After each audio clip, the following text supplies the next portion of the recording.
El motor del Honda Civic de Marcus sonaba como una lata de refresco rodando por el asfalto caliente de Phoenix, Arizona. No era un ruido de alarma, sino el murmullo resignado de un coche con 180,000 millas en el odómetro, la banda sonora perfecta para su trabajo. Conductor a tiempo completo de una de esas omnipresentes plataformas de transporte que prometen flexibilidad, pero solo dan millas. Marcus, 34 años, divorciado, con una barba bien cuidada que no disimulaba el cansancio de sus ojos, se consideraba un experto en el paisaje fantasma de las grandes ciudades americanas. Ese limbo de gasolineras a medianoche, luces de neón parpadeantes y complejos de apartamentos idénticos, donde la vida de la clase trabajadora se desarrolla en una rutina silenciosa. Eran las 11:47 de la noche y el turno estaba a punto de cerrarse. La ciudad se había rendido a la hora tardía, transformándose en un lienzo de sombras proyectadas por farolas halógenas que luchaban por penetrar el aire seco y pesado del desierto. Los rascacielos del centro parecían monolitos distantes, y el tráfico se había reducido a un pulso lento, constante, casi hipnótico. El Civic avanzaba por McDowell Road, el aire acondicionado luchando valientemente. Marcus estaba listo para la última carrera. Un traslado simple del lado oeste, una zona residencial con casas bien cuidadas y patios de césped inmaculado, a un punto desconocido al oeste, más cerca de las afueras, del desierto que devora la luz. El viaje comenzó de forma habitual. La aplicación le asignó a un cliente llamado NR, con una calificación perfecta, 5.0, lo que solía significar un pasajero tranquilo y sin problemas. La recogida fue en una casa sobria y moderna, con la fachada oculta por una palma datilera madura. El pasajero que se subió al asiento trasero no era lo que Marcus esperaba. Era un hombre de mediana edad, bien vestido con un blazer de lana oscura y pantalones de pinza. Su atuendo desentonaba con la hora y la temperatura de Arizona. Lo que realmente llamó la atención de Marcus fue la bolsa. No era un maletín ni una mochila de gimnasio. Era una bolsa de lona beige, de esas usadas para transportar monedas o equipos de rodaje, grande y notoriamente pesada, que el hombre colocó con un golpe sordo y controlado a sus pies. El sonido, en el silencio del coche, fue tan denso como el hormigón. «Buenas noches», dijo Marcus, sin mirar por el retrovisor. «Vamos a la dirección en la aplicación». El hombre, NR, tardó un momento en responder. Su voz era baja, rasposa, casi un susurro que se perdía en el ronroneo del motor. «Sí, pero necesito hacer una parada rápida antes de llegar al destino final. No tardaremos». Marcus sintió el primer cosquilleo de la incomodidad, el pequeño pero familiar desajuste que a veces acompaña a los clientes nocturnos. De acuerdo. La política de la aplicación exige que las paradas se ingresen en el sistema para ajustar la tarifa. NR se inclinó ligeramente hacia adelante. El olor a colonia cara, a cedro y cuero, llenó el habitáculo. «No se preocupe por eso. No vamos a desviarnos, es un sitio que está justo en la ruta. Solo voy a dejar esto». Marco vio el gesto que el hombre hizo con la cabeza, una indicación sutil hacia la bolsa de lona a sus pies. El conductor se obligó a mantener la calma, ese muro de profesionalismo que había construido para sobrevivir a años en la carretera. «De acuerdo. Si es una parada de menos de 2 minutos, lo hacemos sin problema. ¿Me indica dónde?» NR no respondió inmediatamente. Sacó su teléfono, pero en lugar de manipular la aplicación o un mapa, solo miró la pantalla encendida, con esa luz azul proyectando sombras extrañas sobre su rostro angular. «Conduzca por la 10, dirección oeste. Le diré cuándo salir. Después de la interestatal, el destino está en Sun City West». Sun City West, un complejo residencial para jubilados, famoso por sus campos de golf y su extrema tranquilidad, casi artificial. Marcus sabía que el viaje era largo. La tensión comenzó a solidificarse. El hombre del asiento trasero no se movía. No toqueteaba su teléfono, no hacía llamadas, no tarareaba, ni miraba el paisaje. Simplemente existía. Un cuerpo estático, respirando con una regularidad inquietante, con esa bolsa pesada como un ancla a sus pies. Marcus encendió la radio suavemente, una emisora de jazz tranquilo. NR hizo un sonido bajo, un carraspeo, y Marcus bajó el volumen inmediatamente hasta el punto de la inaudibilidad. El Civic se integró en la Interestatal 10. Los faros de los coches que pasaban dibujaban líneas de luz fugaces sobre la ventanilla. El conductor observó el retrovisor brevemente. La mirada de NR no estaba fija en él, ni en el camino. Estaba absorto en algo invisible, un pensamiento muy lejano, o muy cercano. El pulso de Marcus se aceleró. No había hecho nada malo, pero la situación no encajaba. Una pregunta, señor. Marcus decidió romper el silencio con algo trivial y práctico. La parada, ¿es para dejar la bolsa o va a buscar algo? NR suspiró. Un sonido largo y lento. Solo es una entrega. Muy importante. Le pagaré en efectivo cuando terminemos. Un extra considerable. La oferta en efectivo era tentadora, una manera directa de saltarse las comisiones de la plataforma, pero en ese contexto sonó a soborno, a un pago por la discreción. Marcus no respondió. Mantuvo sus manos firmes en el volante, notando el frío del plástico bajo sus dedos. Activó en voz baja la opción de grabación de audio de su móvil personal, un hábito que había desarrollado después de un par de altercados verbales. Pasaron 10 minutos de silencio absoluto. Salieron de la 10 y tomaron la ruta 60. Se acercaban a Sun City. Ahora, dijo NR de repente, su voz cortando el silencio con la precisión de un bisturí. En la próxima intersección, a la derecha, es la calle Ironwood. Marcus giró. Ironwood era una calle sinuosa, bordeada de viviendas idénticas con techos de tejas y pequeñas vallas de estuco. NR lo dirigió a una casa que parecía indistinguible de sus vecinas, oscura, sin un solo vehículo estacionado en la entrada. Deténgase aquí. Marcus aparcó justo al lado del bordillo. Las luces de los faros iluminaron el buzón, el número 1475. NR se desabrochó el cinturón. Con una deliberación pausada. Espere aquí. 2 minutos, lo prometo. Se inclinó, alzó la bolsa de lona y la cargó sobre su hombro derecho.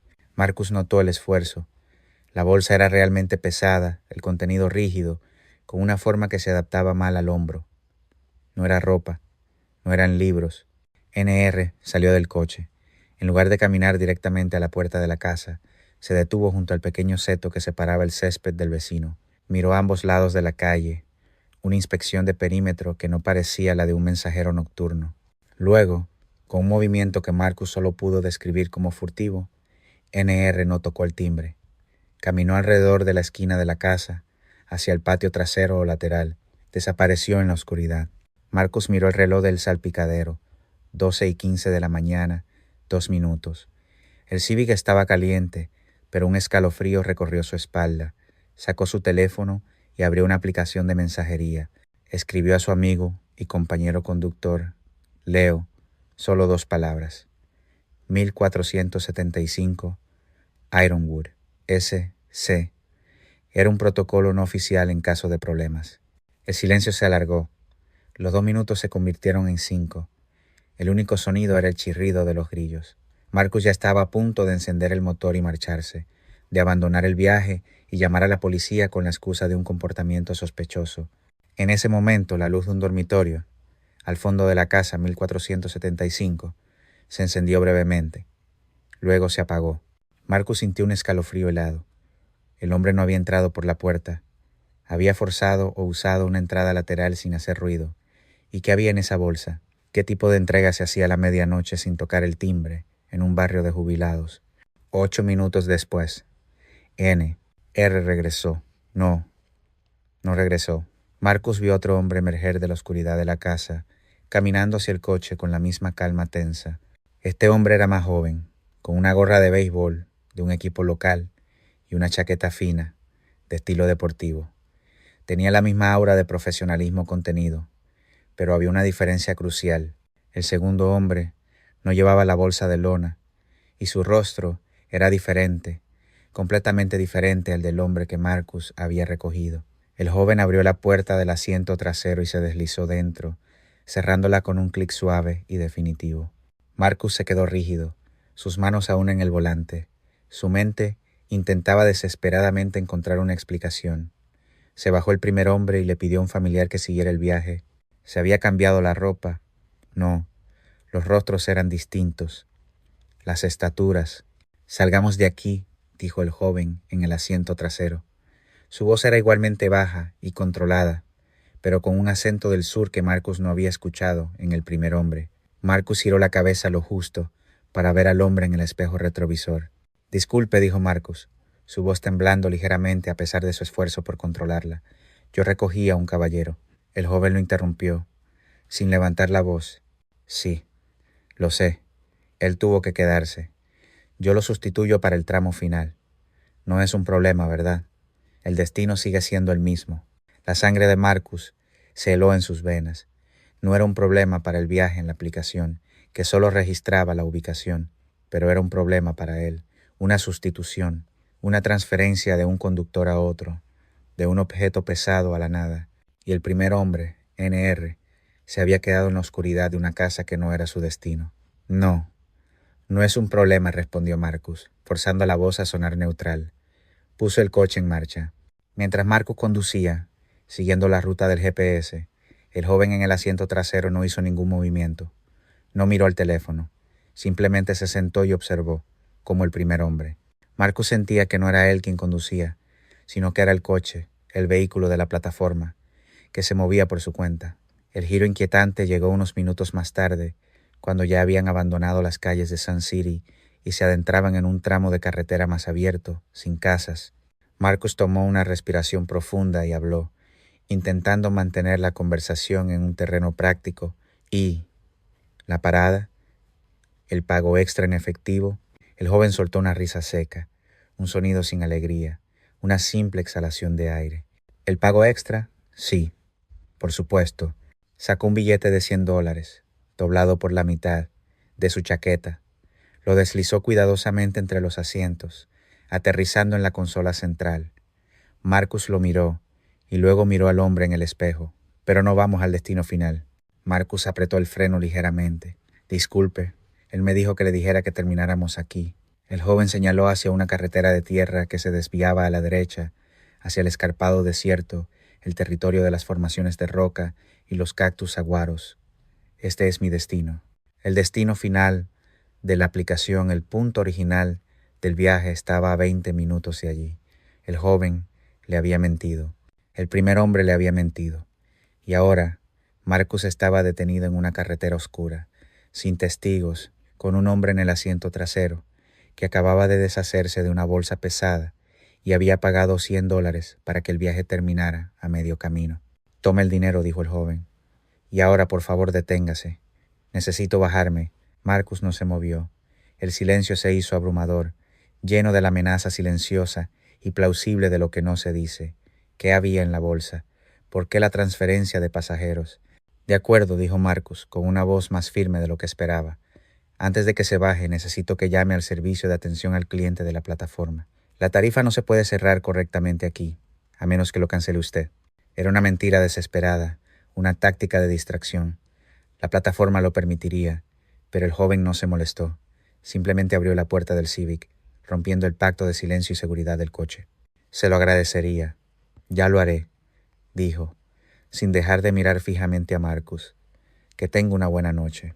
El joven se bajó, cerró la puerta con ese mismo clic suave y preciso, y no se dirigió a ninguna parte. Se quedó de pie en la tierra oscura, en la berma de la carretera, viendo cómo Marcus se alejaba. El Civic se sintió repentinamente expuesto, vulnerable. Marcus aceleró, sintiendo el impulso de huir. No se atrevió a mirar por el retrovisor de nuevo. No llamó a Leo. Condujo durante 10 minutos, en un estado de pánico frío, irracional. Cuando la carretera volvió a iluminarse con las luces de la ciudad, se detuvo bajo el letrero de una farmacia abierta 24 horas. Se quedó allí, el motor en marcha, el aire acondicionado aún luchando. El billete de $100, doblado, permanecía en la consola. Su mente repitió los hechos: la bolsa pesada, la entrega furtiva, el cambio de pasajeros, un intercambio de algo o alguien en la oscuridad de un barrio suburbano. Algo no era legal, algo no era bueno. Marcus se preguntó, ¿el primer hombre se quedó para siempre en la casa 1475? ¿Qué había hecho el segundo hombre con lo que sea que había dentro de la bolsa? Miró su teléfono. La carrera aún estaba activa en la aplicación. Marcó como si fuera a llamar al 911, pero se detuvo. No tenía pruebas. Era un conductor que había recogido a un hombre, que se había intercambiado por otro a mitad de camino y que se había desviado de la ruta. Era una historia imposible de contar, fácil de desestimar. En el asiento trasero, en la alfombra, Marcus vio un pequeño objeto que el segundo hombre había debido dejar caer. Era un pendrive USB, de color negro mate, del tamaño de su pulgar. Lo recogió con un trozo de papel, sin tocarlo con sus dedos. Lo sostuvo bajo la tenue luz de la farmacia. El silencio en el coche era ahora un vacío, una ausencia de sonido que gritaba peligro. Se quedó en el aparcamiento, inmóvil, mirando el pendrive. Había terminado el viaje a medio camino, pero la carrera no había terminado. Ahora tenía una pieza física de algo que no entendía, y la sensación de que, al aceptar esos $100 y no hacer preguntas, se había convertido, sin saberlo, en parte de una cadena de un negocio que operaba en la noche de Phoenix, con conductores como él como enlaces descartables. Marcus puso el Civic en drive. El motor ronroneó, un sonido que ahora no era resignado, sino expectante. Decidió que no volvería a casa. Conduciría, se mantendría en movimiento, quemando el miedo en gasolina, preguntándose si el joven que había dejado en el desierto lo había visto recoger el pendrive, y si el contenido de esa diminuta memoria USB valía la vida que había decidido llevar. El paisaje fantasma ya no se sentía ajeno. Ahora, Marcus era parte de su oscuridad.